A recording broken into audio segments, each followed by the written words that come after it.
Hello दोस्तों, कैसे हैं आप सभी। मुझे उम्मीद है आप सभी लोग स्वस्थ होंगे। दोस्तों, आपका हमारी इस वीडियो से जुड़ने के लिए बहुत बहुत धन्यवाद। एक गांव में रतन नाम का एक मूर्तिकार रहता था जो पत्थरों से मूर्ति बनाने का काम करता था। एक दिन उस गांव का सरपंच उस मूर्तिकार के पास आया और बोला कि मैंने इस गांव में एक मंदिर का निर्माण करवाया है। मुझे उस मंदिर में स्थापित करने के लिए एक अच्छी सी मूर्ति की ज़रूरत है। मैं चाहता हूँ कि तुम उस मंदिर में स्थापित करने के लिए एक अच्छी सी मूर्ति बनाओ। मूर्तिकार इतना सुनते ही खुश होकर जंगल में पत्थर की तलाश में निकल जाता है, जिससे वह एक अच्छी सी मूर्ति का निर्माण कर सके। जंगल में घूमते घूमते उस मूर्तिकार को दो पत्थर दिखाई देता है। वह उन दोनों पत्थरों को उठाकर घर लाता है और अपना छेनी हथौड़ी उठाकर एक पत्थर को मूर्ति का आकार देना शुरू करता है। तभी उस पत्थर में से आवाज़ आई कि हे मूर्तिकार, तुम मुझ पर ये जो छेनी हथौड़ी से चोट मार रहे हो, मुझे इससे बहुत दर्द हो रहा है, इसलिए तुम मुझे छोड़ दो। मूर्तिकार को उस पत्थर पर दया आई और वह उस पत्थर को छोड़ देता है और उठाकर एक कोने में रख देता है। फिर वह मूर्तिकार दूसरे पत्थर को उठाता है और छेनी हथौड़ी की मदद से एक मूर्ति का आकार देना शुरू करता है, लेकिन इस पत्थर में से कोई भी आवाज़ नहीं आती है।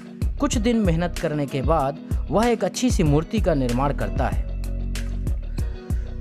कुछ दिन बाद गांव के कुछ लोग मूर्ति ले जाने के लिए मूर्तिकार के पास आते हैं। तभी गांव के एक व्यक्ति की नज़र कोने में रखे हुए उस पत्थर पर पड़ी और वह सरपंच जी से बोला कि हमें तो मंदिर के बाहर सीढ़ियों के लिए भी एक पत्थर की ज़रूरत पड़ेगी, क्यों ना हम इस पत्थर को ले चलें। सरपंच जी बोले, हाँ, ले चलो इसे भी।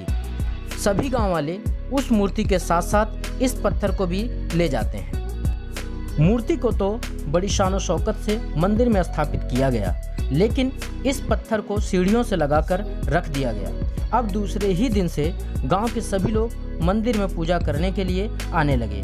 तो अब होता यह है कि जो भी भक्त उस मंदिर में आता तो सीढ़ियों से लगे पत्थर पर पैर रखकर मंदिर में मूर्ति के दर्शन करता, फूल माला चढ़ाता, चंदन लगाता, प्रसाद चढ़ाता। यह सब देख सीढ़ियों वाला पत्थर मन ही मन बहुत दुखी होता। एक दिन मूर्ति बना पत्थर सीढ़ियों से लगे पत्थर से बोलता है कि मैं देख रहा हूँ तुम काफ़ी दिनों से बहुत दुखी दिखाई देते हो, तुम इतना दुखी क्यों हो। तो सीढ़ियों से लगा पत्थर बोलता है कि तुम्हारा तो सब ठीक चल रहा है, जो भी आ रहा है फूल माला चढ़ा रहा है, दूध से नहला रहा है, नारियल चढ़ा रहा है, प्रसाद चढ़ा रहा है और तुम्हारी पूजा कर रहा है। और मेरा क्या, जो भी आता है मुझे पैरों के तले रौंद कर जाता है, मुझे बहुत दर्द होता है। मतलब तुम खाओ लड्डू, मुझे मिलती है लोगों की पैरों की धूल। तुम्हारा तो सब अच्छा चल रहा है, लेकिन मेरा क्या। तब मूर्ति बना पत्थर उसको जवाब देता है, लेकिन आज जो तुम्हारी स्थिति है इन सब के लिए तुम खुद ही जिम्मेदार हो। जब उस मूर्तिकार ने मूर्ति बनाने के लिए तुम्हें चुना तो तुम छेनी और हथौड़ी के घाव से बचने के लिए तुमने ही उसे रोक दिया। फिर उसने मूर्ति बनाने के लिए मुझे चुना और मैंने उसके छेनी हथौड़ी की चोट को सहा, इसलिए मैं बन गया भगवान और तुम रह गए मामूली पत्थर। सीढ़ियों से लगे पत्थर को अपनी गलती का एहसास हो गया और अब उसने भी ठान लिया कि अब जितना भी दर्द होगा मैं सब सहूँगा। जब उसने दर्द सहना शुरू किया तो ऊपर वाले ने एक ऋषि को उस गांव में भेजा। वह ऋषि गांव वालों से बोला कि आप लोग जो केवल मूर्ति की पूजा करते हो, ये तरीका आप लोगों का गलत है। जो सीढ़ी पर लगा पत्थर है वह तुम्हें मूर्ति के दर्शन कराता है।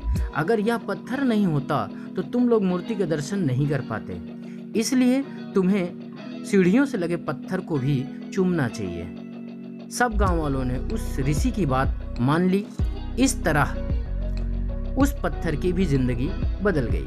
मोरल ऑफ द स्टोरी, दोस्तों, संघर्ष में इतनी बड़ी ताकत होता है कि वह इंसान के जीवन को बदल कर रख देता है। आज आप चाहे कितनी भी विषम परिस्थिति में क्यों ना हो, लेकिन संघर्ष करना मत छोड़िए। हो सकता है आपको कई बार ऐसा लगेगा कि जो मैं मेहनत कर रहा हूँ उसके हिसाब से परिणाम नहीं मिल रहा है, लेकिन फिर भी आपको प्रयास करना बंद नहीं करना है। आपको लगातार मेहनत करना है। जब आप ऐसा करेंगे तो दुनिया की कोई ऐसी ताकत नहीं है जो आपको सफल होने से रोक दे। दोस्तों, आपको हमारी आज की कहानी अगर अच्छी लगी है तो अपने दोस्तों और मित्रों के बीच शेयर करना ना भूलें। अगर आप हमारे चैनल पर पहली बार हैं तो चैनल को सब्सक्राइब कर दें। दोस्तों, याद रखें, जिंदगी में उम्मीद, रोशनी और सकारात्मकता की खजाने की चाबी का नाम है।